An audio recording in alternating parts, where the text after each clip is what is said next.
Yo, I think that's true. Is that it all gets like desensitized. You get brought to these festivals when you're a kid, no big deal. Then it's like, oh, I've always been going to these festivals since I was a kid. What's the problem? Yeah. And they don't realize like they've been part of this their whole lives, and it's satanic.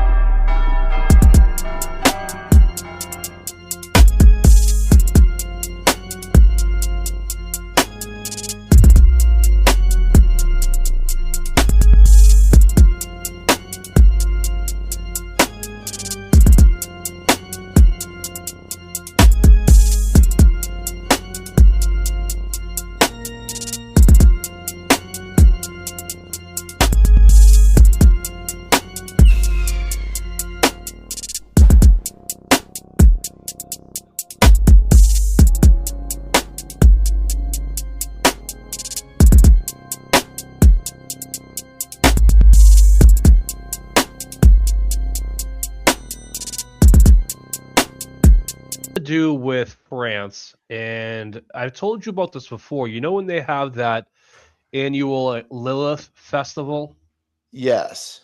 with the fucking statue? Yeah. Well, they had it again, and I just wanted us to watch a quick little video on it because to me this is fucked up that they're doing this. Like they're kind of like opening this portal and they're making this like normal.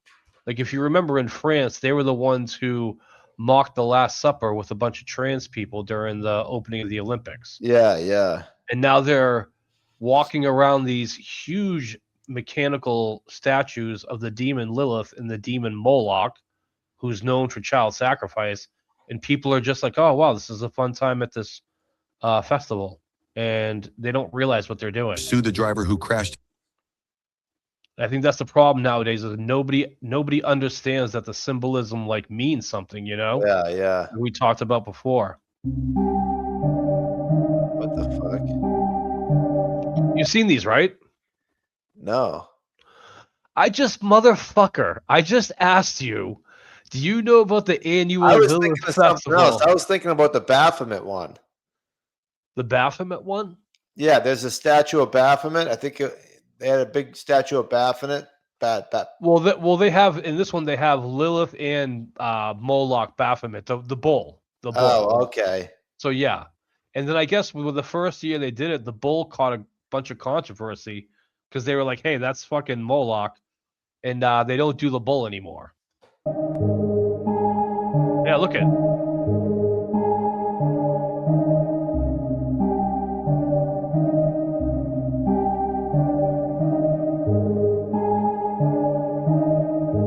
Looks like a lot of effort was put into this.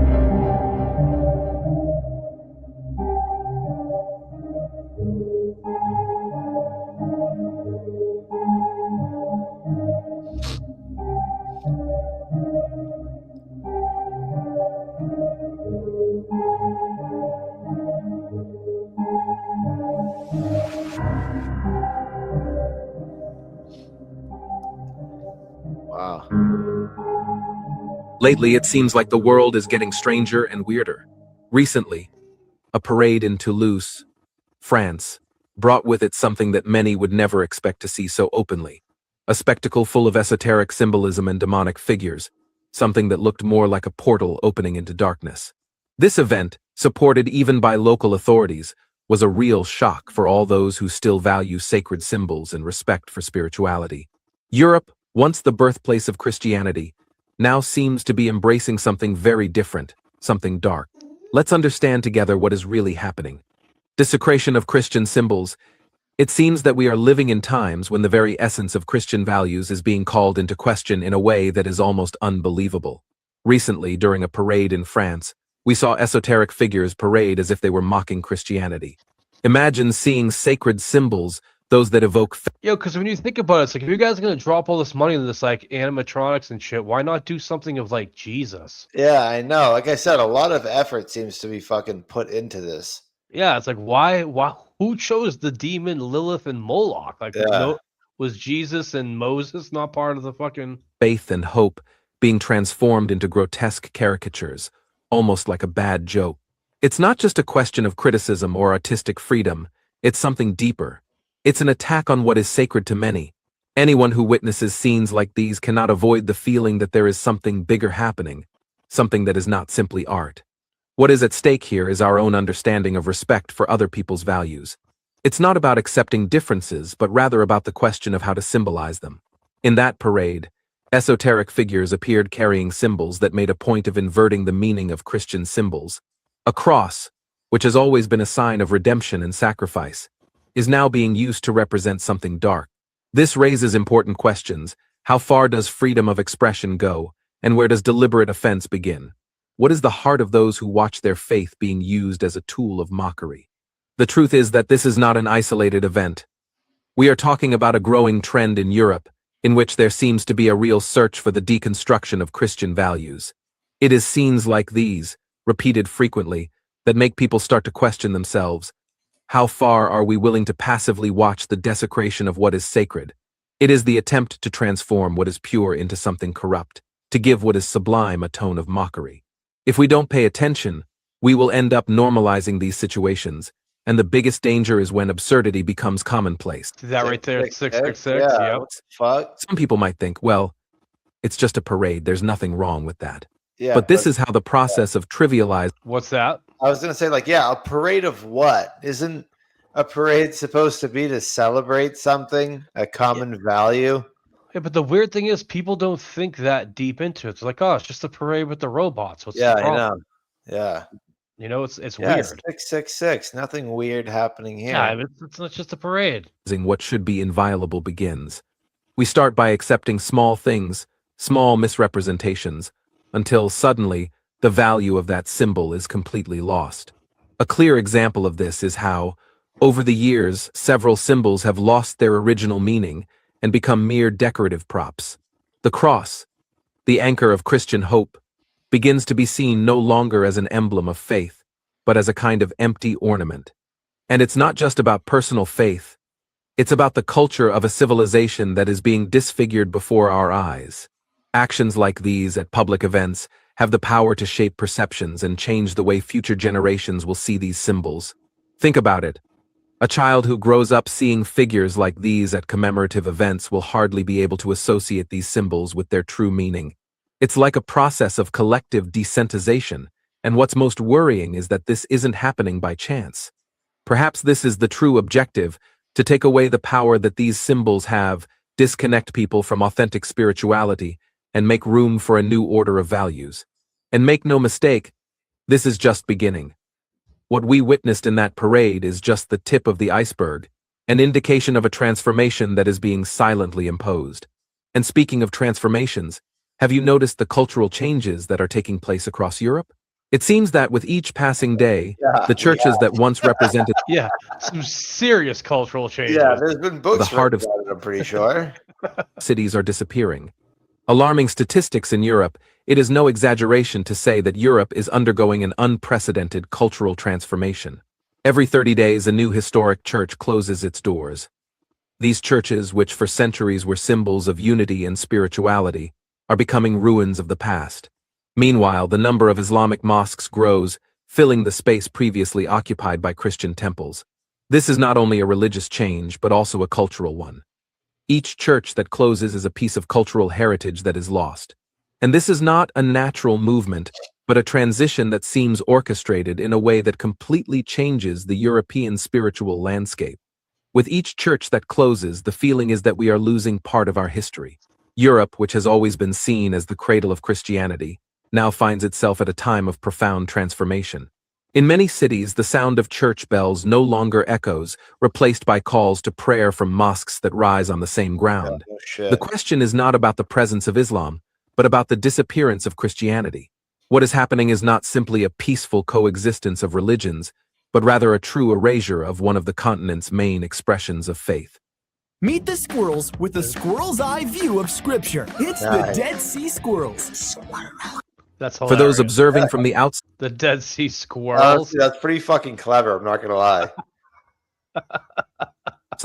it may be difficult to perceive the magnitude of this transformation. But think of a city like Toulouse, for example. Once full of churches that dotted the horizon, it is now increasingly marked by structures that symbolize a different faith.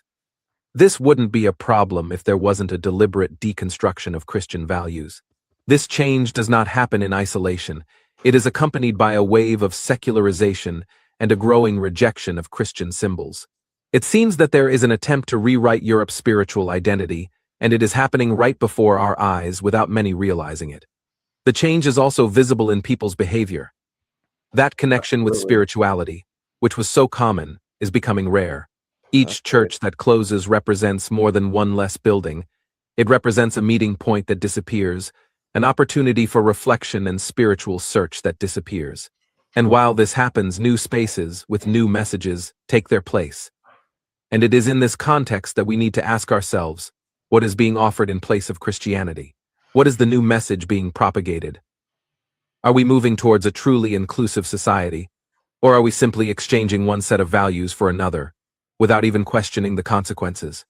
And the most curious thing is that, while churches become museums or are simply demolished, mosques find more and more support to be built. There is an almost palpable incentive for this transformation to happen. This leads us to reflect, what is the true objective behind this change? Why are we witnessing such rapid and drastic change? For those who believe in prophecies, it may seem that we are seeing the preparation for something greater, a change that may be linked to events that many have predicted long ago.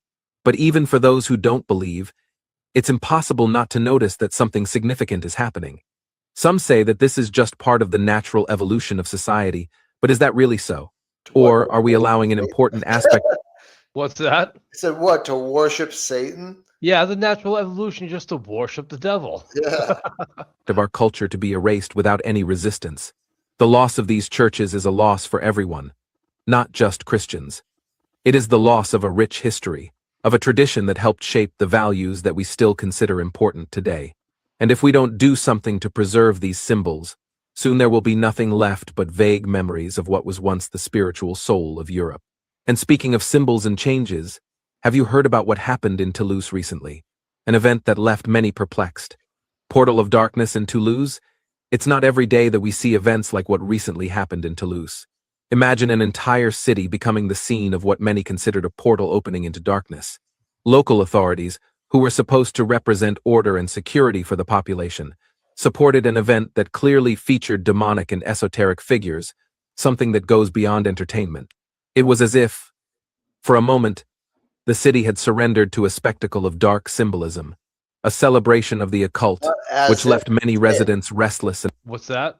I said it's not as if they did. They They did. did. Yeah, they definitely did. apprehensive. What was seen in Toulouse was more than an artistic event, it was a true display of symbols and figures that directly refer to mysticism and the occult. Demonic figures, dressed to represent underworld entities, paraded as if celebrating something beyond our understanding. It is interesting to note how these demonstrations have found support in certain spheres of society, almost as if there was a hidden intention to make them more acceptable, or even normal, for the general public. But why so much effort to normalize the darkest things? The point is that we are not just talking about a local event, but a global trend. Toulouse, in this context, becomes just another example of a series of manifestations that have emerged in various parts of the world, where the esoteric and the demonic are highlighted.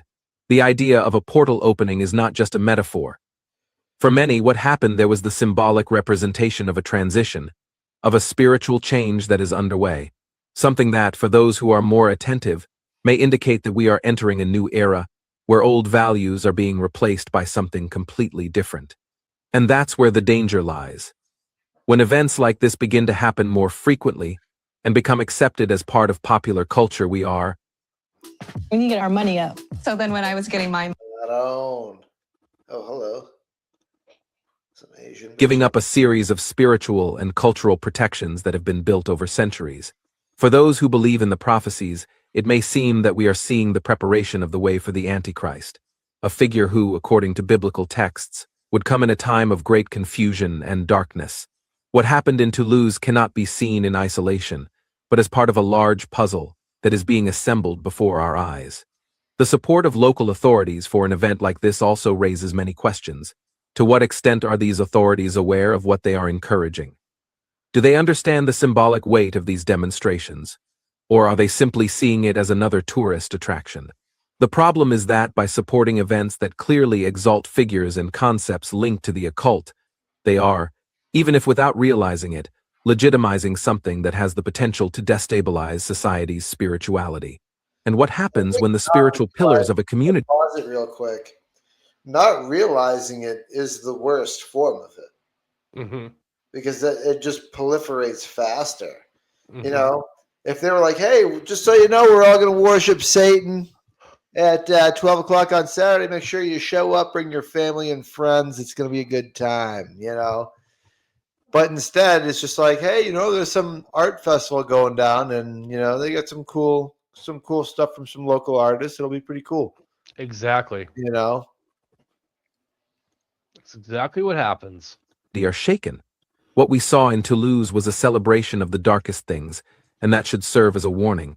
It's not about banning or censoring cultural manifestations, but about understanding what is being propagated and what the consequences of this are in the long term.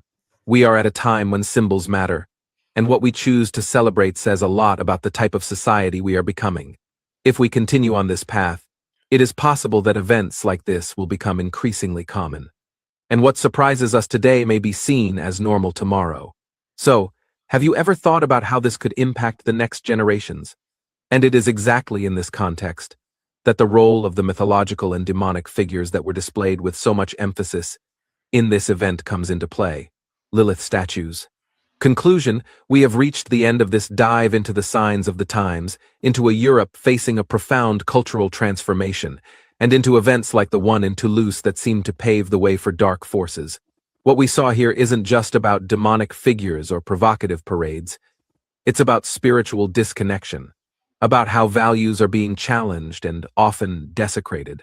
If all this has caused you concern, know that you are not alone. It is a sign that there is still light within you, that the search for truth and what is sacred still pulses. I think that's true, is that it all gets like desensitized. You get brought to these festivals when you're a kid, no big deal. Then it's like, oh, I've always been going to these festivals since I was a kid. What's the problem? Yeah. And they don't realize like they've been part of this their whole lives and it's satanic. Yeah, and that's what's normal to you, you know. Mm-hmm. And you know, that maybe when you're older, you're like, "Oh, let's learn about this a little bit more," you know. Well, I kind of believe that now with like those really crazy like haunted houses in New Orleans you can go to that are just like horror movies. Yeah. It's like that's kind of the same thing when you think about it. You got all these demons and all the pentagrams and all like the horror, Yeah. and you're just going in and participating thinking like, "Oh no, this is a fun haunted house," but it's like, well, there's a lot of symbolism there, and you kind of, like it's not this fun thing that you think it is. Well, I mean, you look at like Halloween. I mean, Halloween's a pretty fucking satanic holiday. Yeah, it's definitely a pagan holiday. Yeah, you know. 100%. That's a tough thing to navigate with the kids too, because like I mean, even like right now, Halloween. I mean, all kids celebrate it, and this is exactly what we're talking about. It's like you grew up with this holiday, not realizing that, like, wait a minute, what does this mean? Yeah. This is pretty crazy, you know. Yeah. And you know, everybody does it. Everybody does it. Everybody teaches their kids to dress up like a monster or a demon or fucking whatever, and go, you know, collect candy. You Go know. collect candy from house to house. Yeah. Yeah. Yeah. Well, that's all we got for tonight, Lucas. Oh, that's all we got, huh? Yeah, at an hour 30. All right. Well, like, comment, subscribe. I'm gonna end the stream. Okay. Boom.